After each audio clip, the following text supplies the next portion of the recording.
Saka susunod natin sa mga cravings natin. Ito nag-plus 10 kilos tayo guys. Hi everyone! So for today's video, samahan nyo kaming mag-try ng mang inasal. Mang inasal sa Mary's Inasal dito sa HKU. So araw nga ng Wednesday ngayon at binigyan ako ng extra day off. Wow! Doon tayo sa extra day off on Wednesday. Kaya mas may time kami gumala kasi Wednesday mas less yung tao.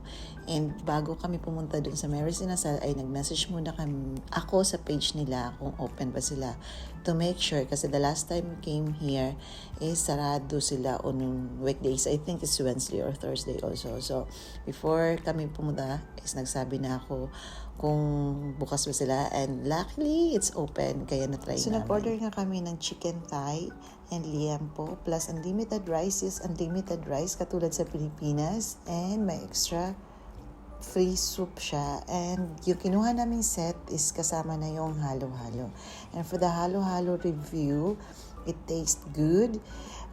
Depende na lang kasi yan sa sweetness ng tao. So may sugar sila doon, is either pwede mong dagdagan or hindi.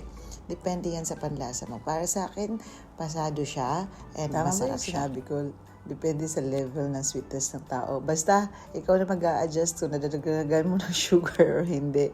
Sa HKU lang to guys. And that's all for today's video. Salamat sa panonood. Bye!